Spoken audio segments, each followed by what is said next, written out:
मोक्षमार्गस्य नेतारं भेत्तारं कर्म भूभृतां ज्ञातारं विश्वतत्त्वानां वन्दे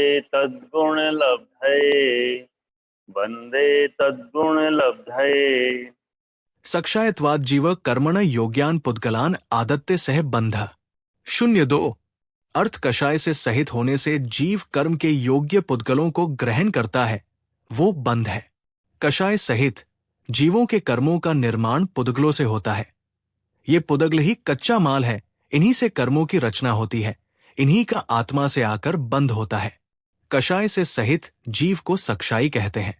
अभी हम सब सक्षाई हैं, किसी में तीव्र कषाय है और किसी में मंद। आप और हम इनसे रहित नहीं हैं। कषाय से सहित इस जीव में कर्मणो योग्यान, कर्म के योग्य जो पुद्गल की वर्गणाएं आती हैं, उनको जब ये आत्मा ग्रहण करता है तो उसी का नाम है बंध। दो का संयोग हो जाना बंध है। वे दो कौन है? आत्मा और कर्म, इनका संयोग हो जाना बंध है।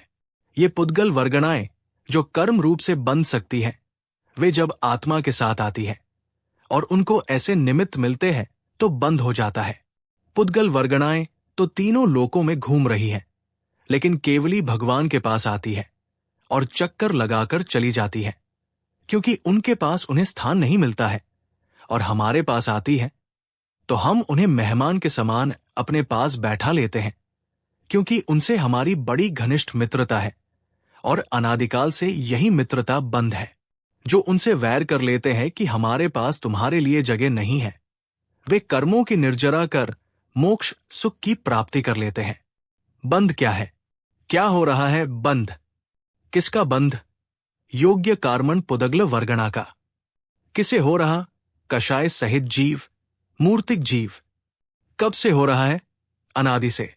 द्रव्य कर्म, भाव कर्म और निमित्त उपादान। ज्ञान वर्णादि पुदग्ल द्रव्य कर्म है। रागादि का होना भाव कर्म है।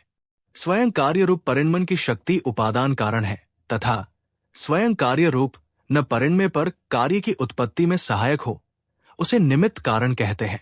द्रव्य कर्म बंध का उपादान कारण कार्मण वर्गणा है, जो कि पूरे लोकाकाश में ठसाठस भरी हुई है। पुद्गलों की ही रचना है।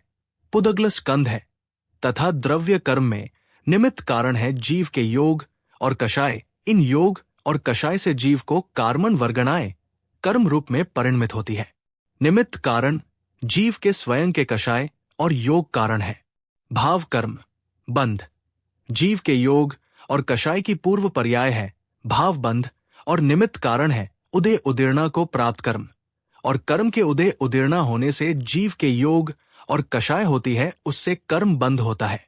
जैसे आग से तपा हुआ लोहे का गोला जल में पड़कर सब ओर से पानी को खींचता है, वैसे ही आत्मा योग और कषाय के द्वारा कर्म के योग्य पुद्गलों को ग्रहण करता है और उनसे संक्लेश रूप संबंध को प्राप्त हो जाता है। इसी का नाम बंध है। कर्म बंध चक्र। जीव मोह राग द्वेष रूपी भाव कर्म करता है, उससे नवीन द्रव्य कर्म का बंध होता है। फिर इन बंधे कर्मों का उदय आता है तो जीव फिर से राग द्वेष रूपादि परिणाम करता है, तो फिर से नवीन कर्म बंद होते हैं, तथा ये चक्र चलता ही रहता है। तथा अनादि से ये चक्र निरंतर चल ही रहा है, कहीं भी इसमें कोई ब्रेक नहीं लगा है। लेकिन हम चाहे तो कर्मों के मंद उदय में पुरुषार्थ करके इस चक्र को रोक भी सकते हैं। जीव के बंध की उत्पत्ति। जो आयु सहित हो सो जीव है, वही कर्म बंध करता है।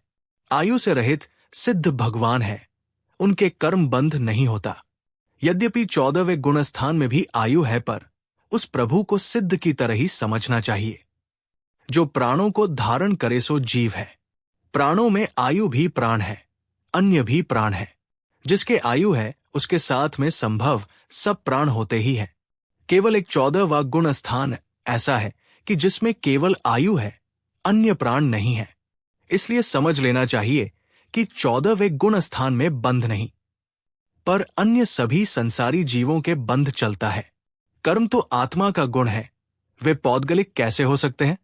कर्म को आत्मा का गुण मानना उचित नहीं है, क्योंकि अमूर्तिक आत्मा का गुण भी अमूर्तिक होगा, और अमूर्तिक कर्म उपग्रह, उपकार और उपघात नहीं कर सकते। जैसे अमूर्तिक आकाश अमूर्तिक दिशाओं का उपघातक और अनुग्राहक नहीं है, उसी प्रकार अमूर्तिक कर्म भी अमूर्तिक आत्मा के उपघातक और अनुग्राहक नहीं हो सकते। राजवार्तिक 6 तत्वार्थ सूत्र अध्याय 8 सूत्र 2 से कर्म बंध का लक्षण की व्याख्या पूरी हुई। जिन वाणी माता की जय।